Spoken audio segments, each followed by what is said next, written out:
Hi friends, అందరికీ good morning. Welcome to our channel Sri Padma talks.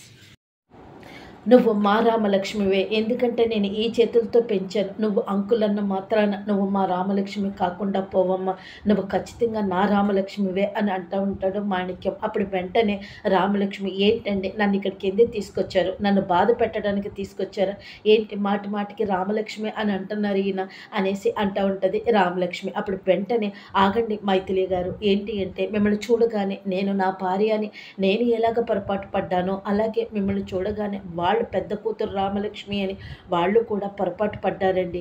ఇవాళ వాళ్ళ పెళ్లి రోజు అండి, అందుకని నేను మిమ్మల్ని ఇక్కడికి తీసుకొచ్చాను.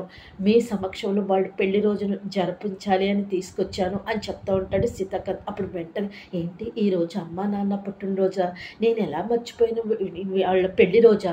వాళ్ళ పెళ్లి రోజు నేను ఎలా మర్చిపోయాను అని చెప్పి మనసులో బాధపడుతూ ఉంటుంది రామలక్ష్మి. అప్పుడు అనుకుంటూ ఉంటుంది అనమాట, నేను లేకపోయినా అమ్మా నాన్నల పుట్టినరోజు ఈ సీతాగారే జరిపిస్తున్నారు అని చెప్పి సంతోషపడుతూ ఉంటుంది.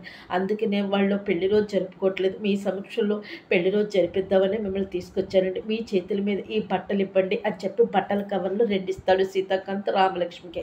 అప్పుడు రామలక్ష్మి వాళ్ళకి ఇస్తుంది బట్టలు, వెళ్ళి కట్టుకోండి బట్టలు మీరు అని చెప్పి చెప్తే అప్పుడు లోపలికి వెళ్ళి బట్టలు కట్టుకుని వస్తారు.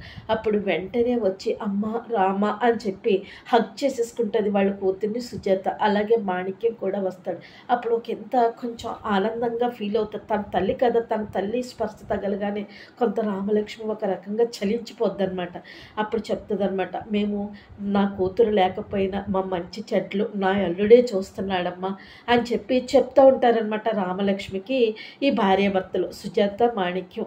అప్పుడు చెప్తుంది, అప్పుడు అనుకుంటుంది మనసులో, అంటే సీత గారు వీళ్ళని చాలా బాగా చూసుకుంటున్నారు అని. కానీ అమ్మ, నేను ఆ ఇంటికి వెళ్తున్నప్పుడల్లా ఆ శ్రీలత, సీతాగారి వాళ్ళ అమ్మ శ్రీలత ఈ ఇంటి ఛాయలకి రావద్దు అని చెప్పి వార్నింగ్ ఇచ్చిందమ్మా. కానీ నేను అల్లుడి గారి గురించి ఆ ఇంటికి వెళ్ళట్లేదమ్మా, ఎందుకంటే నా మనవడు ఆ ఇంట్లో పెరుగుతున్నాడమ్మా. నా మనవడిని చూద్దామని అనుకున్నా కూడా నా మనవడిని చూడలేకపోతున్నానమ్మా, కేవలం అల్లుడి గారి గురించే అని చెప్పి బాధపడుతూ ఉంటాడు మాణిక్యం. సుజాతలు ఇద్దరు బాధపడుతూ ఉంటారు రామలక్ష్మి. అప్పుడు అంటాడు మాణిక్యం, నా మనవడు ఎలాగున్నాడు బాబు అల్లుడు అని అడిగితే, బాగానే ఉన్నాడు మామ, వాడు మహారాజులాగా ఉన్నాడు అని చెప్తా ఉంటాడు సీతాకాంత్. అప్పుడు సరే వెళ్ళి కేక్ కట్ చేద్దాం రండి అని చెప్పి అప్పుడు కేక్ కట్ చేస్తారనమాట.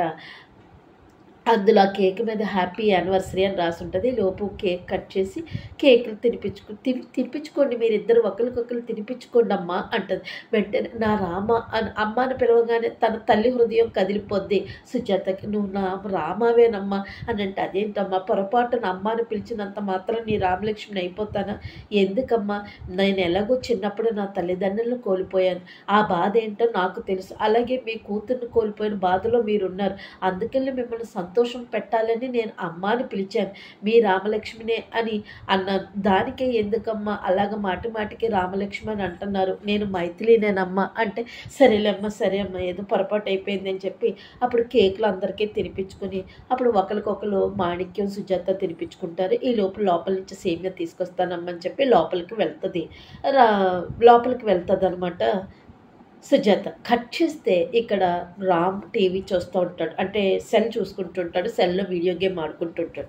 అప్పుడు శ్రీలత, శ్రీవల్లి, రమ్య అక్కడ ఉంటారు. వీడి వల్లే మొత్తం అంతా ఈ నిశ్చితార్థం ఆగిపోయింది, వీడు పని చెప్తానని చెప్పి వెళ్ళి ఆ సెల్ ఫోన్ లాగేసుకుంటుంది. ఎప్పుడు వీడియో గేమ్సేనా అని చెప్పి శ్రీలత, ఏంటి శ్రీలత నా సెల్ ఇచ్చే, ఎందుకు లాక్కున్నావు అని అడిగితే, నీ వల్లే కదా రమ్య మ్యారేజ్ అదే నిశ్చితార్థం అయిపోయింది అని అంటది శ్రీలత. ఉండండి అత్తయ్య గారు, మీకు ఆంటీ మీకు పిల్లలతో మాట్లాడటం రాదని చెప్పి చాక్లెట్ ఇచ్చి తీసుకుని, నేనంటే నీకు ఎందుకు ఇష్టం లేదు రామ్ అని అంటుంది. అప్పుడు మళ్ళీ చాక్లెట్ తిరిగి ఇచ్చేస్తాడు రామ్ రమ్యకి, నువ్వంటే నాకు ఇష్టం లేదు అంతే అంటే. అప్పుడు శ్రీవల్లి అంటది, అదే ఎందుకు ఇష్టం లేదు నాన్న అని అడుగుతుంది శ్రీవల్లి. అంటే సీత పక్కన రమ్య సెట్ కాదు అని అంటుంది. మరి ఇంకెవరు సెట్ అవుతారు అని చెప్పేసి అడుగుతుంది. ఏం చెప్పకుండా అక్కడ నుండి వెళ్ళిపోతాడు. చూసావా వీడికి ఎంత గేరో, వీడు ఏం చెప్తుంటే అదే వింటున్నాడు ఆ రామ్ అని చెప్పి చెప్తుంటాడు. ఎందుకు అత్తయ్య గారు కంగారు పడుతున్నారు, మీరు బావగారిని లాక్ చేస్తారు కదా, 1 వారం రోజులు గడువు ఇచ్చారు కదా, తప్పకుండా తీరుతాడు, మీ మాట విని పెళ్లి చేసుకుంటారు అని చెప్పేసి అంటూ ఉంటుంది శ్రీవల్లి. వీడు ఎక్కడికి వెళ్ళాడు, ఇంకెక్కడికి వెళ్తాడు, రామలక్ష్మి రూపంలో ఉన్న మైథిలి దగ్గరికే వెళ్తాడండి బావగారు అని చెప్తుంది శ్రీవల్లి.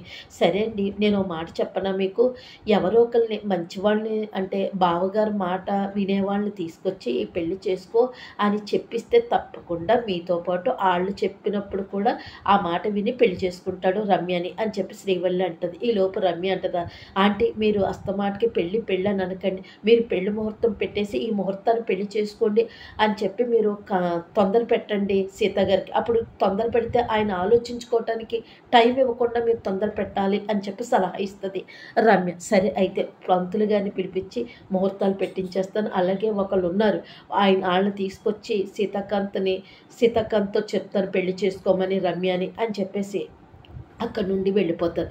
కట్ చేస్తే లోపలికి వెళ్ళి సేమియా పాయసం తీసుకొస్తుంది సుజాత. తీసుకొచ్చే సందర్భంలో కాలు తగిలి చీర మీద పడిపోతుంది రామలక్ష్మి చీర మీద. అప్పుడు రామలక్ష్మి చీర పాడైపోతుంది. అయ్యో సారీ అమ్మ, పొరపాటు అయిపోయింది అంటే, పర్వాలేదా అంటే అని అంటే, అక్కడ ఆ గదిలోని మా రామ చీరలు ఉన్నాయమ్మా బీరువాలోని, మా రామ బట్టలు ఉన్నాయి, ఆ బట్టలు వేసుకోమ్మా అని చెప్తుంది. సరే అండి రా తీసుకెళ్తూ ఉంటే బయట నుంచి ఒక ఆవిడ వదిన అని పిలుస్తుంది.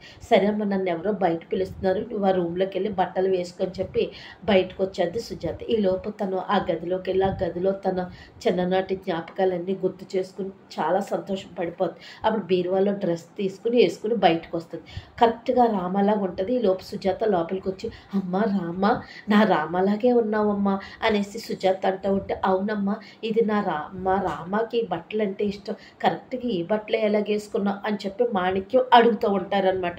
అప్పుడు కంగారు పడిపోద్ది లోపల మనసులో అనుకుంటుంటుంది రామలక్ష్మి, ఏంటి నేను ఈ బట్టలు వేసుకున్నాను, అయ్య బాబు వీళ్ళు నన్ను కనిపెట్టేశారా, నేను బయటపడకుండా చాలా జాగ్రత్త పడాలి అని రామలక్ష్మి అనుకుంటూ ఉంటుంది.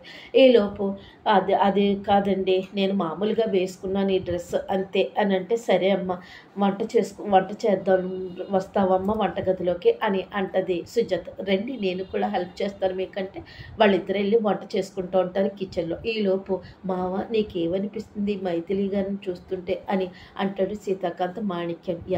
ఏమనిపిస్తుంది, ఈ చేతులతో పెంచానల్లుడు, తను నా కూతురే, కానీ తను ఎందుకు అలాగా మైథిలిగా నటిస్తుందో నాకు తెలియట్లేదు అంటాడు మాణిక్యం. అదే నాకు కూడా అర్థం అవ్వట్లేదు మావ, ఏంటి కారణం ఏంటో అర్థం అవ్వట్లేదంటే, అల్లుడు పడుకునే వాళ్ళని లేపచ్చు కానీ పడుకున్నట్టు నటించిన వాళ్ళు లేపలేము అల్లుడు అని మాణిక్యం అంటూ ఉంటాడు. ఈలోపు వంటగదిలో నాకు మా అమ్మ చేసిన వంట అంటే చాలా ఇష్టం ఆంటీ అన్నప్పటికీ అలా చూస్తూ ఉండిపోతుంది సుజాత. అంటే నా కూతురికి కూడా నా చేతి వంట చాలా ఇష్టం అమ్మా, నా చేతి వంట తిని సంతోషం పడిపోతుందమ్మా అని చెప్పి తన కూతురు గురించి గొప్పలు చెప్తూ ఉంటుంది మైథిలికి.